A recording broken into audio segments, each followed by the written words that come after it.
നിയമ നടപടിയുമായി മുന്നോട്ട് പോവുകയാണെങ്കിൽ സർക്കാർ ഇരയ്ക്കൊപ്പം എന്ന് പറയുന്നത് അപ്പോൾ ശ്രീലേഖയ്ക്കൊപ്പം എന്ന് തന്നെയാണ്. വളരെ വ്യക്തി. നിങ്ങൾക്ക് എന്ത് സംശയം എന്താണ്? ഞങ്ങളുടെ സ്ത്രീത്വത്തോടൊപ്പം അല്ലേ, സ്ത്രീത്വത്തെ ബഹുമാനിക്കുന്നവരല്ലേ. നിങ്ങൾ പിന്നെ ആവർത്തിച്ച് ചോദിച്ചുകൊണ്ട് ഒരു കാര്യം പിന്നെ മാറ്റി പറയാൻ പറ്റൂ? ഒരു കാര്യം ഞങ്ങളുടെ മുഖ്യമന്ത്രി പറഞ്ഞതാണല്ലോ ഞങ്ങളുടെ ഗവൺമെന്റ് പോളിസി. മന്ത്രി എന്ന നിലയിൽ ഞാനും പറഞ്ഞല്ലോ, കേരളത്തിലെ ഈ തൊഴിലിടങ്ങളിൽ ഏതെങ്കിലും തരത്തിൽ സ്ത്രീകൾക്കെതിരായ ആക്രമണമോ അല്ലെങ്കിൽ മോശപ്പെട്ട പ്രവണതയോ സംഭവിച്ചാൽ സ്ത്രീകളോടൊപ്പമാണ്, ഇരയോടൊപ്പമാണ്. വേട്ടക്കാരനൊപ്പം അല്ല. അങ്ങനെ പരാതി അവര് രേഖാമൂലം തന്നാൽ നിയമം പറയുന്നതാണ്. ഞങ്ങൾ പഠിച്ച നിയമം അതാണ്. ഞങ്ങൾ നിയമ വിദഗ്ധന്മാരുമായിട്ട് ചർച്ച ചെയ്തപ്പോൾ ഞങ്ങൾക്ക് കിട്ടിയിട്ടുള്ള അഡ്വൈസ് അതാണ്. ഒരാളൊരു പരാതി തന്നാൽ ആ പരാതിന്മേൽ നമുക്ക് FIR ഇടാം, നമുക്ക് നിയമ നടപടി സ്വീകരിക്കാം. ഏതെങ്കിലും ഊഹാപോഹത്തിന്റെ അടിസ്ഥാനത്തിൽ, ഏതെങ്കിലും ഒരു കമ്മിറ്റഡ് റിപ്പോർട്ട് അടിസ്ഥാനത്തിൽ നമുക്കൊരു തീരുമാനമെടുത്തൊരു FIR ഇട്ടാൽ അത് നിലനിൽക്കില്ല. ഇത് നിങ്ങൾക്കും അറിയാം. സുപ്രീം കോടതി പറഞ്ഞിട്ടുള്ള ഒരുപാട് സുപ്രീം കോടതിയുടെ വേർഷൻസ് ഉണ്ട്. നിങ്ങൾക്ക് അറിയാൻ വയ്യാത്തതുകൊണ്ടല്ല, നിങ്ങൾക്കറിയാം. പക്ഷേ അറിഞ്ഞുകൊണ്ട് തന്നെ നിങ്ങൾ ഈ കാര്യം വീണ്ടും ആവർത്തിച്ച് പറഞ്ഞുകൊണ്ടിരിക്കുകയാണ്. നിലനിൽക്കില്ല എന്നതിന് എത്രയോ ഉദാഹരണങ്ങളുണ്ട്. ഞാൻ അതിന്റെ ഉദാഹരണത്തിലേക്ക് പോകുന്നില്ല, ഞാനിപ്പോൾ പറയാമല്ലോ. എത്രയോ ഉദാഹരണങ്ങൾ നമ്മുടെ മുമ്പിലുണ്ട് സുപ്രീം കോടതിയുടെ ഡിസിഷന്റെ അടിസ്ഥാനത്തിൽ. അപ്പൊ അത്തരം ഒരു സാഹചര്യത്തിൽ നമുക്ക് ഏതെങ്കിലും ഒരു കാര്യത്തിൽ ഒരബദ്ധം സംഭവിക്കാൻ പാടില്ല. പിന്നെ ഇപ്പൊ ഈ കേസ് ബഹുമാനപ്പെട്ട ഹൈക്കോടതി മുമ്പിലെത്തി. ഹൈക്കോടതി ഇത് സീൽ ചെയ്ത് തരാൻ പറഞ്ഞിട്ടുണ്ട്. ബന്ധപ്പെട്ട ഉദ്യോഗസ്ഥൻ, കസ്റ്റോഡിയൻ, അത് ഹൈക്കോടതി ഹാൻഡ് ഓവർ ചെയ്യും. പിന്നെ ഹൈക്കോടതിയാണ് തീരുമാനിക്കുന്നത്.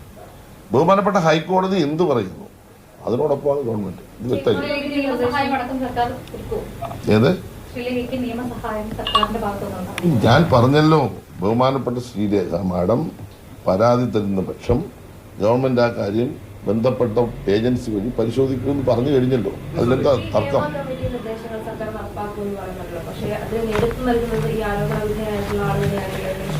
ആരാണ് ആരോപണ വിധേയൻ? മാഡം പറ. രഞ്ജിത്ത് ആണോ നടപ്പാക്കുന്നത്?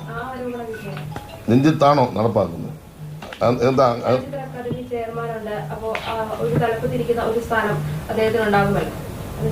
ഒരാള് കുറ്റക്കാരനാണെന്ന് എങ്ങനെ തെളിയുന്നത്? ഒരാൾ കുറ്റക്കാരനാണെന്ന് തെളിയുന്നത് ആ കുറ്റം സംബന്ധിച്ച് അന്വേഷിച്ച് അദ്ദേഹത്തിന്റെ ഭാഗത്ത് കുറ്റമുണ്ടെങ്കിൽ ഒരു വിട്ടുവീഴ്ചയില്ലെന്ന് ഞാൻ പറഞ്ഞല്ലോ. അങ്ങനെ കുറ്റം ചെയ്യാത്ത ഒരാളിനെ രാവിലെ എഴുന്നേറ്റ് ക്രൂശിക്കാൻ പറ്റും? നമ്മളെല്ലാവരും തെറ്റുകൾക്ക് അതീതമാണ്. നമ്മൾക്കൊക്കെ നമ്മുടേതായ ഭാഗത്ത് തെറ്റുകളോ കുഴപ്പങ്ങളോ കുറവുകളോ ഉണ്ടാകാം. ഇനി ഏതെങ്കിലും കാരണവശാൽ അദ്ദേഹം നിരപരാധിയാണ് എന്ന് വന്നാൽ എന്ത് ചെയ്യും? അപ്പോൾ ഒരാൾ നിരപരാധിയെ രാവിലെ എഴുന്നേറ്റിട്ട് നിങ്ങൾ തെറ്റുകാരനാണെന്ന് പറഞ്ഞ് ക്രൂശിക്കാൻ പറ്റുമോ? അദ്ദേഹം ഇന്നലെ നിഷേധിച്ചു.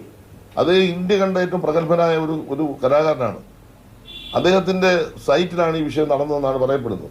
അദ്ദേഹം പറയുന്നു അദ്ദേഹത്തിനോടൊപ്പം അദ്ദേഹത്തിന്റെ സബോർഡിനേറ്റ്സ് ഉണ്ടായിരുന്നു പറയുന്നു. ഇതെല്ലാം പരിശോധിക്കേണ്ട ഉത്തരവാദിത്വം ആ പരാതിന്മേലല്ലേ പറ്റൂ. സമയത്ത് സാർ പറഞ്ഞിരുന്നു, അതായത് ഇത്തരത്തിൽ ഒരാളെങ്കിലും ആരോപണം ഉന്നയിക്കുകയാണെങ്കിൽ, ആരുടെയെങ്കിലും പേര് പറയുകയാണെങ്കിൽ നടപടിയെടുക്കാം. അത്തരത്തിൽ ഇപ്പോൾ പേര് പുറത്തു വന്നിരിക്കുന്നു. പക്ഷേ എന്നിട്ടും ഒരു നടപടി ഒരു സാമട്ടിലേക്ക് ആവുകയാണ്. നിങ്ങൾ ഇന്ന് കഴിഞ്ഞ ദിവസം നിങ്ങൾ മാധ്യമങ്ങൾ പറഞ്ഞത് എല്ലാം സാമട്ടാണ്. അറിവില്ലാത്ത മന്ത്രിമാര്, ബുദ്ധിയില്ലാത്തവന്മാര്, ഇതൊക്കെ നിങ്ങൾ ഇങ്ങനെ പറയല്ലേ? നിങ്ങളുടെ മീഡിയയിലിരിക്കുന്ന എല്ലാ ബുദ്ധിമാന്മാരായിരിക്കും. ആയിക്കോട്ടെ, അവർ ബുദ്ധിമാന്മാരായതുകൊണ്ട് അവർ എന്തെങ്കിലുമൊക്കെ പറഞ്ഞോണ്ട്. ഈ പറയുന്നതിനകത്ത് ഞങ്ങൾ പറഞ്ഞതിനകത്ത് എൻ്റെ അടിസ്ഥാനപരമായ തെറ്റുണ്ടോ? നമ്മൾ ഫാക്ട്സ് വെച്ചല്ലേ പറയുന്നത്, നമ്മൾ നിയമം വെച്ചല്ലേ പറയുന്നത്. ഞാൻ പറഞ്ഞത് ഞാൻ അങ്ങനെ പറഞ്ഞു എന്ന് അങ്ങ് പറയുന്നു. ഞാൻ അങ്ങനെ പറഞ്ഞെന്ന് എനിക്കറിയില്ല. കാരണം അങ്ങനെ പറയാൻ പറ്റില്ല. ഒരാളൊരു ആകാശത്തു നിന്നൊരു ഒരു കാര്യം പറഞ്ഞാൽ അതിന്മേലൊരു കേസെടുക്കാൻ പറ്റും? ഞാൻ ചോദിക്കുന്നത്. ഞാൻ പറഞ്ഞല്ലോ, ഞങ്ങൾ ഇരയ്ക്കൊപ്പമാണ്, സ്ത്രീകളോടൊപ്പമാണ്. ഞാൻ വ്യക്തമായി പറയുന്നു, കേരളത്തിലെ തൊഴിലിടങ്ങളിൽ ഒരു സംശയം വേണ്ട. ഒരു സ്ത്രീയും ആക്രമിക്കപ്പെട്ടാൽ വിട്ടുവീഴ്ചയില്ല, നടപടി ഉണ്ടാവും. ആ നടപടി ഉണ്ടാകണമെങ്കിൽ രേഖാമൂലം പരാതി വേണം.